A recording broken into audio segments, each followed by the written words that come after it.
This is your Yoyo Sam. Welcome to my channel. To all subscribers and non-subscribers, you are very much welcome. And if you have any comment, just go to the comment section of my channel. And thank you very much. Come on, let's go. Let's bolt in.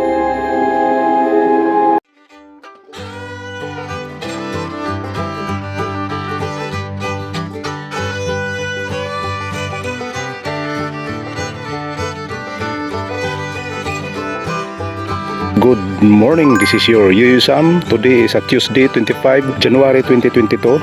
Time check 6:30 in the morning. So ngayon ako nandito sa Palayan. Maaga akong pumunta rito upang mag-grass cut yung mga borders at saka yung mini dike dahil kailangan iwasan upang hindi makapaminsala yung mga daga at saka hindi makapamahay dito sa mga gilid-gilid dahil ito ang dahilan na yung daga ay pumupunta rito upang manginginain lalo na pag malapit na siyang magkaroon ng magbiring ng bunga dahil iba ang nilalabas na mayroon siyang aroma na masyadong mabango tuwing umaga at saka sa hapon. Yun ang dahilan upang maakit yung mga mammals katulad ng daga upang manginginain at magbahay dito sa mga gilid-gilid. Kailangan talaga ito ngayon ay linisin na upang hindi sila makapamahay at saka dito sa mga katabi-tabi doon lang sila banda dahil hindi pa nalinis. Ang malinis na talaga kasi yung daga nandun lang siya sa mga paligid-ligid yung mga marurumi at saka masisikip at saka dilim na daanan, doon sila nagtatago upang hindi sila makapagtago at makapamahay. Malinis talaga siya at hindi makapagtawid dito sa kabila dahil malinis. So ito muna ngayon, ako muna ay magpatuloy sa aking pag-grass.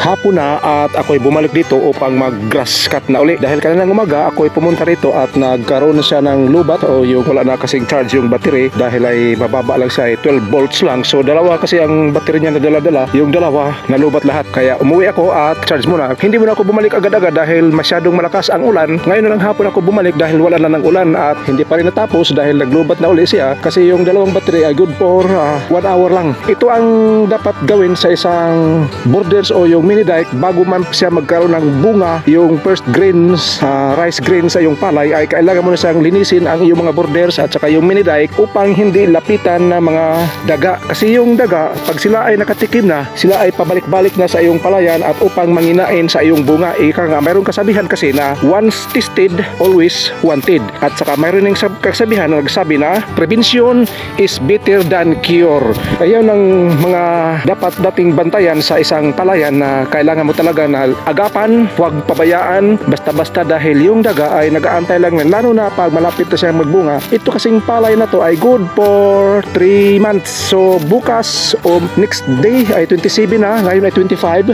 ay mag 2 months na to siya kasi itinanim to noong November 27. November 27, so pagka December nagkaroon 1 month na siya, kaya January 2 months na ulit. Ito ang dahilan na linisin na siya yung mini dike at saka yung borders dahil upang hindi tirahan ng mga daga dahil kung tirahan siya ng mga daga lalo na pagkaroon ng mayroon ng bunga tiyak na nangatkatin niya yung iyong stem ng iyong palay ay yung nagdala ng bunga talaga yung puno kasi yun ang kinakain nila. Tinitikman nila yung bunga ng palay na naglalabas kasi siya ng aroma yung sa isang palay lalo na pag sa umaga at saka sa hapon kaya yung daga ay maaakit talaga siya dahil sa bango ng palay na bunga lalo na pag yung bulaklak mayroon pa umpisa na pagpamulaklak katulad ng isang mais. Pag pumunta ka doon sa cornfields makaramdam ka talaga na iba ang amoy doon at saka yung bango sa isang cornfields. So ito rin ang palay, ganun din mayroon kang maramdaman kaya yung daga ay kusa talagang lumalapit sa iyong palayan upang manginginain. Ito ang dahilan na isa to sa mga prevention